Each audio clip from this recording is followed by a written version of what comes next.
હાય, Nifty પોતાના high પર છે અને અમે આશા રાખીએ છીએ કે તમે બધાને આ ફેઝમાં સારા રિટર્ન્સ મળ્યા છે.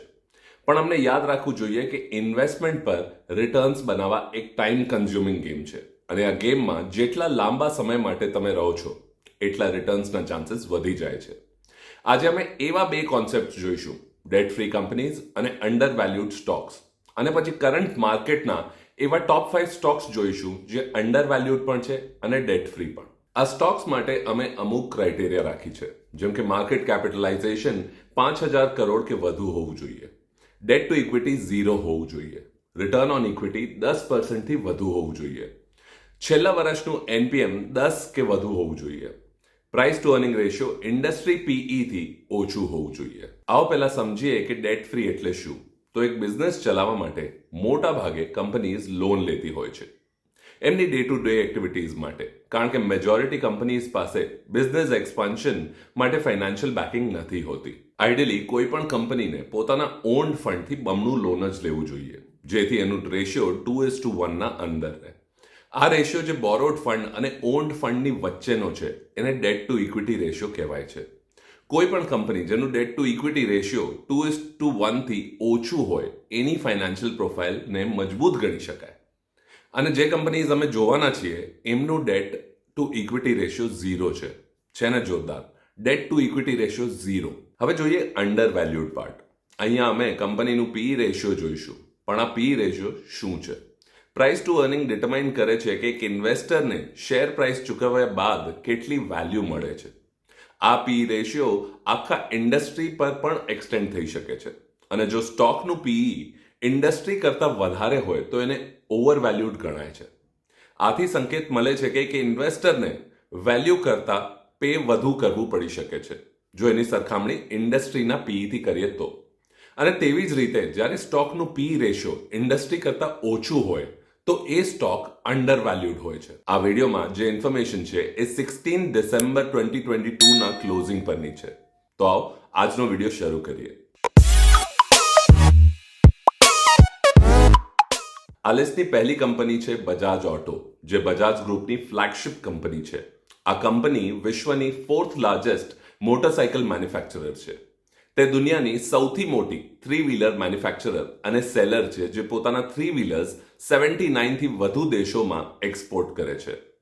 આમના અમુક popular brands Pulsar, KTM, Platina વગેરે છે. બજાજ ઓટો ઇન્ડિયાના મોટરસાઇકલ એક્સપોર્ટ્સમાં 50% થી વધુ કોન્ટ્રીબ્યુટ કરે છે, જે આ સેગમેન્ટમાં કંપનીના ટ્રસ્ટ અને ડોમિનન્સના સંકેત છે.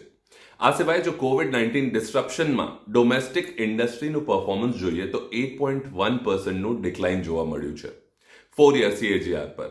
પણ ત્યાં જ બજાજ ઓટોની ટોટલ સેલ માત્ર 4.6% CAGR થી ડિક્લાઇન થઈ 4 વર્ષના ટર્મમાં. અને જો 3-વ્હીલરમાં સેગમેન્ટની વાત કરીએ તો FY22માં બજાજ 60% સાથે ડોમેસ્ટિક માર્કેટમાં સિંગલ લાર્જેસ્ટ પ્લેયર બની જાય છે.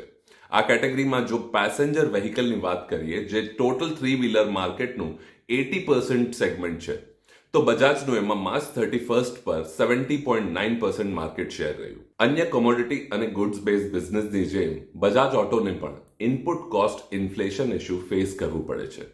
આ કંપનીને રો મટીરિયલ જેમ કે એલ્યુમિનિયમ કે સ્ટીલ, આ કોસ્ટની પ્રાઇસ અને ઇન્ફ્લેશનના સાથે સાથે સ્લો ગ્રોથના કારણે ઓછી ડિમાન્ડ ફેસ કરવી પડે છે.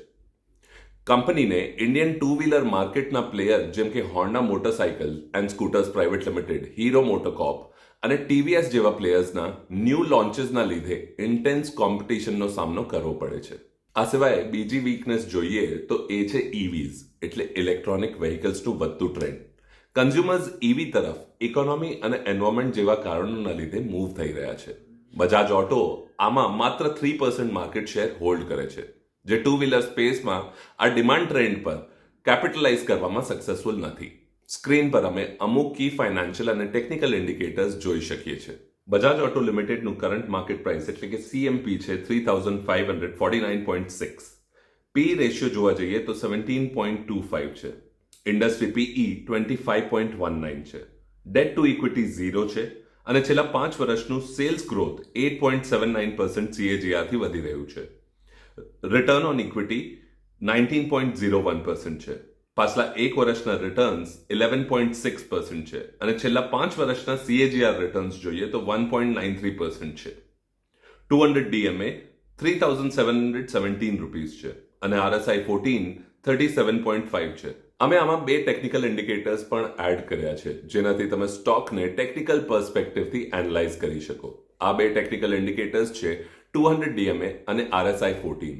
જો એક કંપનીનું સ્ટોક 200 DMA થી વધારે ટ્રેડ થઈ રહ્યું છે તો સ્ટોકને બુલિશ સેન્ટિમેન્ટમાં ગણી શકાય છે અને 200 DMA થી ઓછું બેરિશ સેન્ટિમેન્ટના સંકેત છે. અને જો RSI ની વાત કરીએ તો 30 થી ઓછું RSI ને ઓવરસોલ્ડ ગણી શકાય છે. ટ્રેન્ડ રિવર્સલને આમાં એક્સપેક્ટ કરી શકાય છે એટલે ડાઉન ટ્રેન્ડથી ઉપર જઈ શકે છે અને જો વેલ્યુ 70 થી વધારે હોય તો એને ઓવરબોટ સમજીને ટ્રેન્ડ રિવર્સલ એક્સપેક્ટ કરી શકાય છે. આ પછી બીજી કંપની તરફ વધીએ જે છે હિન્દુસ્તાન એરોનોટિક્સ લિમિટેડ. HAL એક ડિફેન્સ પબ્લિક સેક્ટર અંડરટેકિંગ છે એટલે DPSU કંપની. 1964માં હિન્દુસ્તાન એરક્રાફ્ટ લિમિટેડ અને એરોનોટિક્સ ઇન્ડિયા લિમિટેડ મર્જ થઈને આ કંપની એસ્ટાબ્લિશ થઈ. Company design, development, manufacture, repair અને એરક્રાફ્ટ ઓવરહોલ, હેલિકોપ્ટર્સ, એન્જિન્સ અને બીજા સિસ્ટમ્સ જેમ કે એવિયોનિક્સ, ઇન્સ્ટ્રુમેન્ટ્સ અને એક્સેસરીઝના બિઝનેસમાં એક્ટિવ છે. કંપની પાસે 4 પ્રોડક્શન કોમ્પ્લેક્સીસ છે. બેંગ્લોર કોમ્પ્લેક્સ, મિગ કોમ્પ્લેક્સ જે નાસિક અને કોરાપુટમાં સ્થિત છે, હેલિકોપ્ટર્સ કોમ્પ્લેક્સ જે બેંગ્લોર અને બેરકપોરમાં છે અને એક્સેસરીઝ કોમ્પ્લેક્સ જે કાનપુર, લખનૌ, હૈદરાબાદ, કાસરગોડ અને કોરવામાં સ્થિત છે. આ સિવાય કંપની પાસે એક ડિઝાઇન કોમ્પ્લેક્સ પણ છે જેમાં R&D સેન્ટર્સ મેન્યુફેક્ચરિંગ ડિવિઝન સાથે જોઈન્ટલી લોકેટેડ છે. કંપનીની સ્ટ્રેન્થ્સની વાત કરીએ તો કંપની પાસે એક મજબૂત અને હેલ્ધી ઓર્ડર બુક છે. કંપનીના પ્રોડક્ટ્સની ડિમાન્ડ હાઈ છે એ કંપનીના ઓર્ડર્સ જોઈને ખબર પડી જાય છે. આ ઓર્ડર્સથી આગળ રેવન્યુ અને પ્રોફિટ્સમાં ઇફેક્ટ જોવા મળે છે. કંપની પાસે તેમના ઓર્ડર્સમાં 860 ફ્રેશ મેન્યુફેક્ચરિંગ કોન્ટ્રાક્ટ્સ જોવા મળે છે. ફાઇનાન્શિયલ યર 23ના પહેલા હાફમાં મળ્યા છે અને ઓવરટાઈમ આ કંપનીની રેવન્યુમાં ખૂબ વધારો લાવશે. વર્ષોમાં HAL તેની કેપેબિલિટીઝ પર કામ કરી એવિએશન પ્રોડક્શનની આખી ફંક્શનિંગમાં વેલ્યુ એડ કરી છે. આમાં design, development, manufacturing, maintenance, repair અને એવિએશન પ્રોડક્ટ્સનું ઓવરહોલિંગ શામેલ છે. કંપની પાસે 20 પ્રોડક્શન કે ઓવરહોલ ડિવિઝન્સ છે અને 10 R&D સેન્ટર્સ દેશભરમાં પ્રોડક્શન યુનિટ સાથે સ્ટ્રેટેજિકલી લોકેટેડ છે. આથી ટ્રાન્સપોર્ટ અને ફ્રેટ કોસ્ટમાં ઘટાડો થાય છે અને સેફટી પણ મેન્ટેન થાય છે. હાલમાં આ કંપની એવી ઇન્ડસ્ટ્રીમાં છે જ્યાં સતત ચેન્જીસ અને ટેકનોલોજીકલ ઇમ્પ્રુવમેન્ટ્સ થાય છે એટલે ઇમ્પ્રુવ અને એડાપ્ટ કરવું ખૂબ જરૂરી થઈ જાય છે. આ સુનિશ્ચિત કરવા માટે કે કંપનીને તેના 10 R&D સેન્ટર્સમાં ઇન્વેસ્ટ કરતું રહેવું પડે છે. કંપનીનું 90% વધારે રેવન્યુ ઇન્ડિયન ડિફેન્સ ફોર્સીસના સેલ્સથી આવે છે. આ અગ્રીમેન્ટ્સ મિનિસ્ટ્રી ઓફ ડિફેન્સના ફંડ અને બજેટ એલોકેશન પર નિર્ભર કરે છે. કંપનીએ ભૂતકાળમાં પેમેન્ટ ડિલેઝ પણ ફેસ કર્યા છે જેથી કંપનીને એક્સટર્નલ ફાઇનાન્સિંગની જરૂર પડી છે. ઓર્ડર્સ ખાસી સ્ટ્રિન્જન્ટ ડેડલાઇન સાથે આવે છે અને માર્જિન્સ પણ પ્રી ડિફાઇન્ડ હોય છે. જો કે કંપનીના ઓપરેશન્સ અને પ્રોફિટેબિલિટી ડિલે અને પ્રાઇસ ઇન્ક્રીઝ થઈ અફેક્ટ થઈ શકે છે. આ સિવાય ગવર્મેન્ટ જો FDI એટલે ફોરેન ડિરેક્ટ ઇન્વેસ્ટમેન્ટ રિલેક્સ કરે છે ત્યાં ફોરેન કંપનીઝ સહેલાઈથી ઇન્ડિયન માર્કેટ્સમાં એન્ટર કરી શકે છે. આથી HALને ફોરેન OEM મેન્યુફેક્ચરર્સથી વધતું કોમ્પિટિશન ફેસ કરવું પડે છે અને ગવર્મેન્ટ ડિફેન્સ પ્રોડક્શનમાં પ્રાઇવેટ સેક્ટરને પણ પ્રોત્સાહન આપી રહી છે. આવો જોઈએ HALના કી ફાઇનાન્શિયલ અને ટેકનિકલ ઇન્ડિકેટર્સ. હિન્દુસ્તાન એરોનોટિક્સ લિમિટેડની કરંટ માર્કેટ પ્રાઇસ છે 2586.45. પી રેશિયોની વાત કરીએ તો 14.71 પર છે જે ઇન્ડસ્ટ્રી PE કરતાં ઓછું છે. ઇન્ડસ્ટ્રી PE 26.06 પર છે. ડેટ ટુ ઇક્વિટી 0 છે. છેલ્લા 5 વર્ષનું સેલ્સ ગ્રોથ 6.52% CAGR થી છે. ROE 29.37% છે. છેલ્લા 1 વર્ષના રિટર્ન્સ જોઈએ તો 107 એટલે 107% છે. છેલ્લા 5 વર્ષના CAGR રિટર્ન્સ 23.44 છે. 200 DMA 2129 રૂપીસ છે. RSI 14 39.7 છે. આવો ત્રીજી કંપની જોઈએ જે છે ભારત ઇલેક્ટ્રોનિક્સ લિમિટેડ જે ઇન્ડિયાનું ડિફેન્સ નવરત્ન PSU છે અને એરોસ્પેસ તથા ડિફેન્સ કંપની છે જે 1954માં CSF ફ્રાન્સ જે હાલમાં થેલ્સ ગ્રુપ છે એમાં એસ્ટાબ્લિશ થઈ હતી. ઇન્ડિયાના ડિફેન્સ સર્વિસીસને સ્પેશિયલાઇઝ ઇલેક્ટ્રોનિક્સ રિક્વાયરમેન્ટને કેટર કરવા માટે ગવર્મેન્ટ ઓફ ઇન્ડિયા આમાં 31 માર્ચ 2022 51.14% ઇક્વિટી હોલ્ડ કરે છે. કંપની જીઓઆઈના માટે સ્ટ્રેટેજિકલી ઇમ્પોર્ટન્ટ છે કારણ કે તે ઇન્ડિયન ડિફેન્સ ફોર્સીસ માટે ડિફેન્સ ઇલેક્ટ્રોનિક ઇક્વિપમેન્ટ માટે એક ડોમિનન્ટ સપ્લાયર બની જાય છે. જીઓઆઈના આત્મનિર્ભર ભારતના વિઝનમાં કંપનીનું 78% રેવન્યુ ઇન્ડિજિનિયસ ટેકનોલોજીથી આવે છે અને ક્રિટિકલ સબસિસ્ટમ્સના ઇમ્પોર્ટને રિપ્લેસ કરે છે. કંપનીની સૌથી મોટી સ્ટ્રેન્થ ગવર્મેન્ટ ઓનરશિપ છે, જેથી ઓર્ડર્સનું મોટું ઇનફ્લો રહે છે અને એક સ્ટેડી રેવન્યુ સ્ટ્રીમ બની જાય છે. અને આ કંપનીના marketing offices વિયેટનામ, Sri Lanka, Oman, Singapore અને ન્યુયોર્ક જેવી જગ્યાઓ પર ઓપરેશનલ કરી જોગ્રાફિકલી એક્સપાન્ડ પણ કરી રહી છે. આ કંપની માટે મોટું એડવાન્ટેજ છે હાઈ એન્ટ્રી બેરિયર. કોઈ પણ કંપની માટે આ માર્કેટમાં એન્ટર કરી આર્મ્ડ ફોર્સીસ સાથે એક રિલેશનશિપ ડેવલપ કરવું ખાસું અઘરું છે. આ બીઈએલ ઘણા ટાઈમથી કન્સિસ્ટન્ટલી કરી રહી છે. કંપની માટે સૌથી મોટું રિસ્ક તેમનું રેવન્યુ મિક્સ છે. ઇન્ડિયન ડિફેન્સ સર્વિસીસ બીઈએલના રેવન્યુમાં 80% કોન્ટ્રીબ્યુટર છે.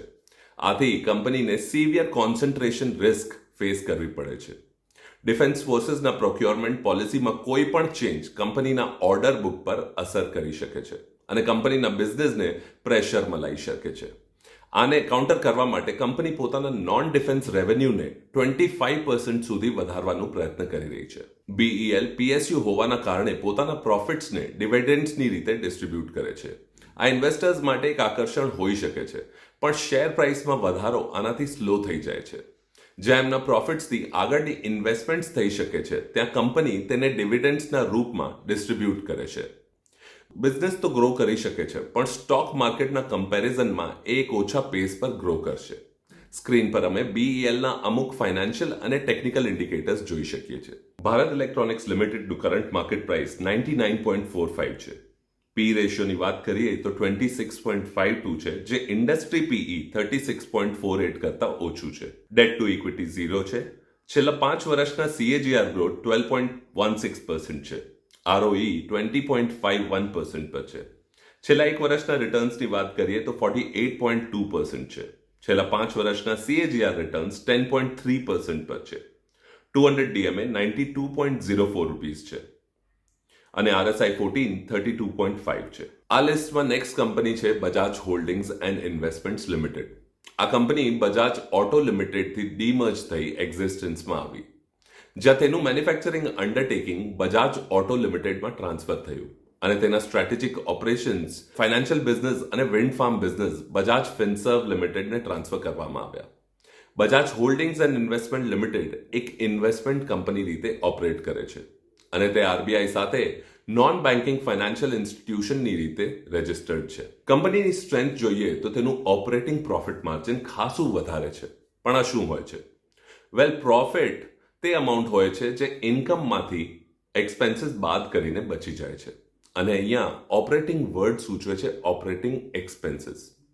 આ ખર્ચાઓ બાદના પ્રોફિટને ઓપરેટિંગ પ્રોફિટ માર્જિન કહી શકાય છે. બજાજ હોલ્ડિંગનું Q2 ફાઇનાન્શિયલ યર 23માં ઓપરેટિંગ પ્રોફિટ માર્જિન 81% રહ્યું છે. કંપનીની વીકનેસ જોઈએ તો છે કંપનીના ઇનએફિશિયન્ટલી યુઝડ કેપિટલ.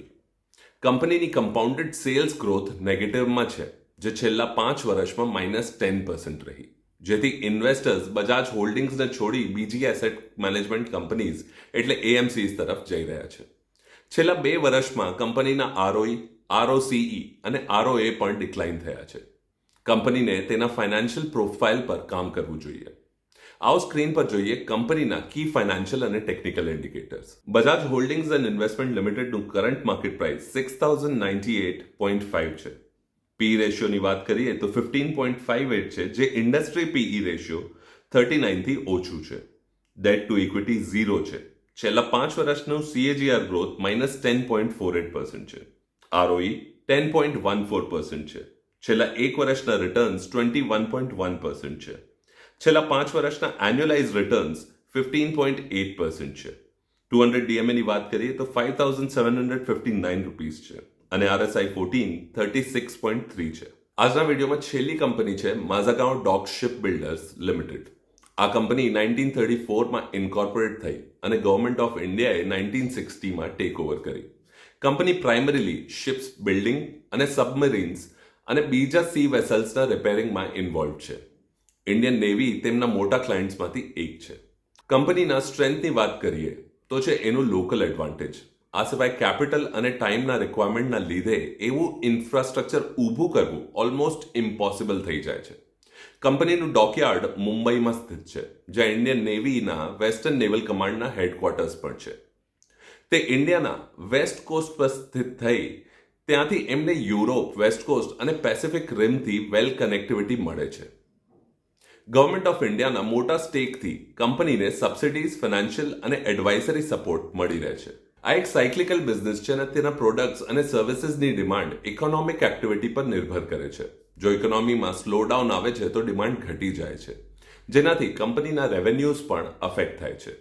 આ સિવાય બીજી વીકનેસ છે કે ઘણી વોર પોલિસીઝ ઇન્ટ્રોડ્યુસ થઈ છે, જેનાથી દેશોને વોર ઓબ્જેક્ટ્સને લિમિટ કરવામાં આવ્યા છે.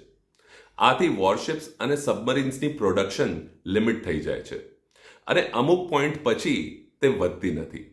સ્ક્રીન પર અમે અમુક કી ફાઇનાન્શિયલ અને ટેકનિકલ ઇન્ડિકેટર્સ જોઈ શકીએ છીએ. અમે તમને જણાવી દઈએ કે ગ્રોનું એક ટેલિગ્રામ ચેનલ પણ છે, જ્યાં તમે માર્કેટના લેટેસ્ટ અપડેટ્સ, ઇન્ટરેસ્ટિંગ બ્લોગ્સ અને ન્યૂઝ વિશે જાણી શકો છો. ટેલિગ્રામ ચેનલની લિંક અમે આ વિડીયોના ડિસ્ક્રિપ્શનમાં આપી છે. માર્કેટના લેટેસ્ટ અપડેટ્સ માટે ગ્રોના આ ચેનલને સબસ્ક્રાઇબ કરો અને બેલ આઇકનને ક્લિક કરો, જેથી તમે કોઈ પણ અપડેટ્સ મિસ ના કરો. આવતા વિડીયોમાં મળીએ, ત્યાં સુધી હેપી ઇન્વેસ્ટિંગ.